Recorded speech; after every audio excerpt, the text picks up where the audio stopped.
Nagtipon ng Filipino community sa Toronto para sa taunang youth event ng Rise Tribe. Kasabay nito ang ika-10 taong anibersaryo ng nasabing grupo. Silipin natin sa report na ito. Sa Toronto Sabado, isinagawa ang taunang youth event ng Rise Tribe at ngayong taon, kasabay nito ang selebrasyon ng ika-10 taong anibersaryo ng grupo. Today is really special because it's one day really dedicated to amplify the Filipinx youth in Toronto, but also in celebration of the rising tide of all associations and organizations across Canada. I think we're just one event of many, and I think what's beautiful about this is we just are mirroring this excitement of the next generation, of the older generations like us who are really hoping to inspire, uplift, and also learn from the younger generation. Nagsama-sama ang founders ng Rise Tribe na mula iba't ibang industriya 10 taon nang nakararaan para bumuo ng grupo na magiging lugar sa pakikipaghalubilo ng mga kabataan at komunidad at para mapag-usapan nila ang pagiging Pilipino.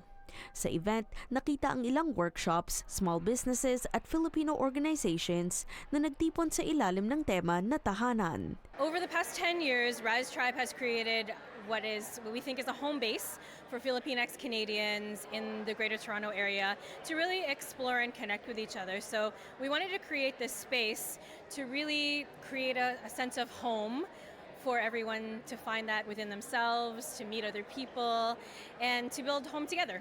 Ayon kay Delara, malaking bagay ang paggawa ng culturally rooted spaces para sa mga kabataan. We really need more opportunities to be in space and take up space together. And Filipinos are one of the fastest growing groups of immigrants in the country, and we're everywhere. So it's really important to show the next generation that we are here, that there's everyone doing really cool stuff. Importante din ang mag-connect sila sa mga kapwa nilang Filipino-Canadians, whether youth, whether millennials or elders, para we can get to know each other, tapos may matututunan din tayo from isa't isa. Mula nang binuo ang grupo, layon nilang maging inspirasyon para sa kasalukuyan at susunod na henerasyon ng mga Filipino-Canadians sa pamamagitan ng pagsasagawa ng community engagement, networking at advocacy.